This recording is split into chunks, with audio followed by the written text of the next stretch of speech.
Sebelum lanjut, jangan lupa like, komen, dan subscribe.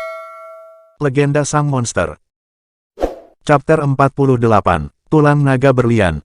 Rumor tentang Lingtian Sang Monster yang telah membunuh pemimpin Sekte Gelap Malam telah tersiar sampai ke ibu kota kekaisaran.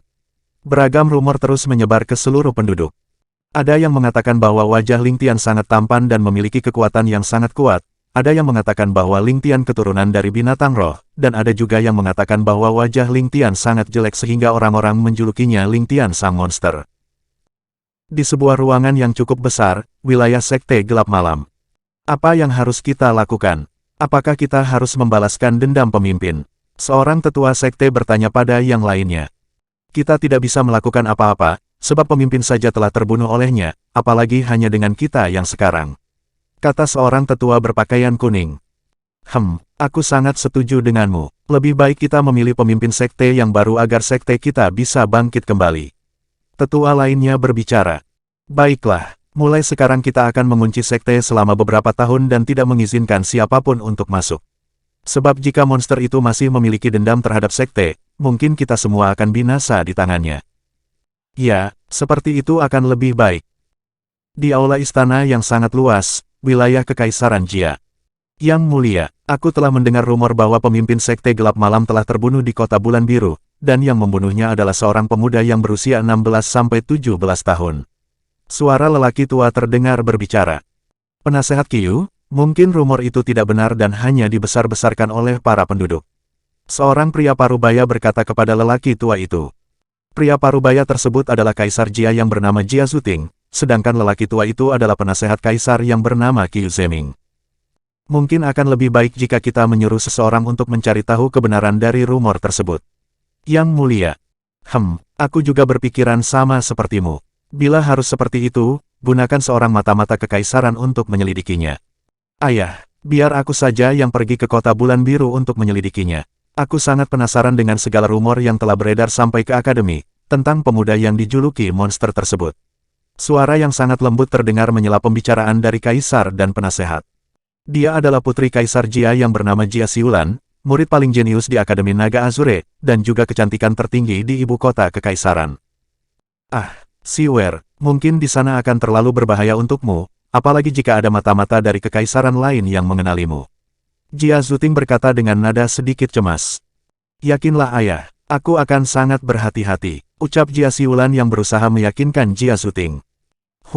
Baiklah kalau begitu, kamu harus berhati-hati saat berada di Kota Bulan Biru. Aku akan menyuruh seorang pengawal pribadiku untuk melindungimu. Jia Zuting menghela nafas panjang.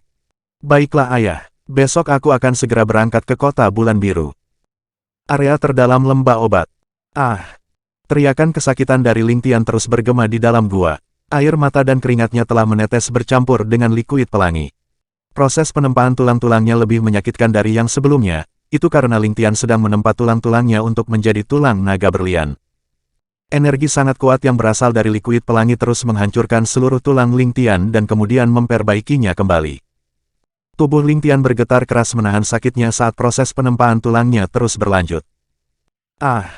Setiap hari, rasa sakit yang dialaminya semakin bertambah juga. Untuk mendapatkan kekuatan tubuh yang lebih kuat dari para kultivator lainnya, Lingtian harus merasakan penyiksaan seperti ini. Saat hari ke-10, tulang Lingtian sudah mulai terlihat berkilau walaupun masih agak redup.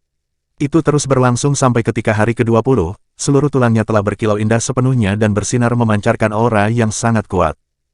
Dia akhirnya berhasil menyelesaikan proses penempaan tulangnya menjadi tulang naga berlian. Ruoar. Oman naga terdengar ke seluruh area lembah obat, membuat seluruh binatang roh yang berada di dalamnya gemetar ketakutan dan lari bersembunyi. Energi Qi yang sangat kuat berputar-putar di sekitar tubuh Lingtian yang sedang melayang di atas kolam. Kultivasinya juga akhirnya berhasil menerobos ke tahap pertama bintang berlian. Kini kekuatan Lingtian telah setara dengan kultivator tahap keempat bintang berlian. Area lembah obat, tempat Ling Han dan yang lainnya berada. Adik ipar, apakah kalian mendengarnya? Suara apa itu? Kenapa terdengar sangat menakutkan? Ling Han yang sedang berlatih bersama Lin Yue dan Su Mei, sangat terkejut. Su Mei juga menghentikan latihannya dan langsung mengedarkan kekuatan spiritualnya untuk memeriksa wilayah sekitar tempat mereka. Kakak, abaikan saja dan teruslah berlatih. Itu adalah suara Lingtian.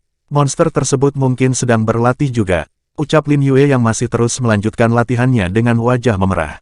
Ah, aku baru ingat bahwa aku pernah mendengarnya saat Tianer bertarung melawan pemimpin Sekte Gelap Malam. Ling Han berkata sambil mengangguk-anggukkan kepalanya. Su Mei yang mendengar ucapan Lin Yue segera melanjutkan latihannya lagi. Dia tidak ingin tertinggal lebih jauh dari Ling Han dan Lin Yue. Beberapa hari ini, dia terus berlatih sangat keras untuk mengejar mereka. Ling Tian kini masih melayang di atas kolam dan mulai mencoba bergerak pelan untuk membiasakan dirinya terbang di udara. Hahaha, ternyata begini rasanya bisa terbang sendiri tanpa bantuan Xiao Hai. Ling Tian tertawa gembira sambil terus bergerak di udara. Ini sangat cepat menguras ki dan juga terbangnya terasa sangat lambat.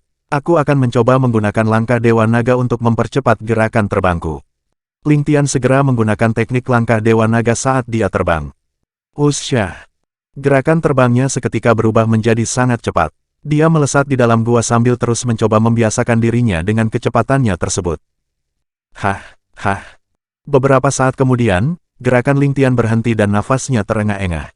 Dengan cepat dia langsung menelan pil restorasi miliknya. Ini sungguh keren, meskipun ki milikku sangat cepat habis, tapi itu tidak masalah jika aku menggunakan pil restorasi. Ling Tian tersenyum senang. Sudah saatnya meningkatkan kekuatan spiritualku juga. Ini pun akan lebih menyakitkan dari sebelumnya. Sepertinya aku masih perlu tinggal sedikit lebih lama lagi di gua ini. Ling Tian berkata dengan nada sedih. Dia segera turun ke tanah, lalu duduk dan mulai mengedarkan api ilahi di dalam dirinya untuk memanggang jiwanya. Teriakan yang menyayat hati dari Ling Tian mulai terdengar kembali. Proses inilah yang paling menyakitkan dan paling berbahaya dari proses penempaan tulangnya. Demi menjadi yang terkuat di benua langit, dia harus melewati penyiksaan yang berkali-kali lipat dari para kultivator lainnya. Bersambung.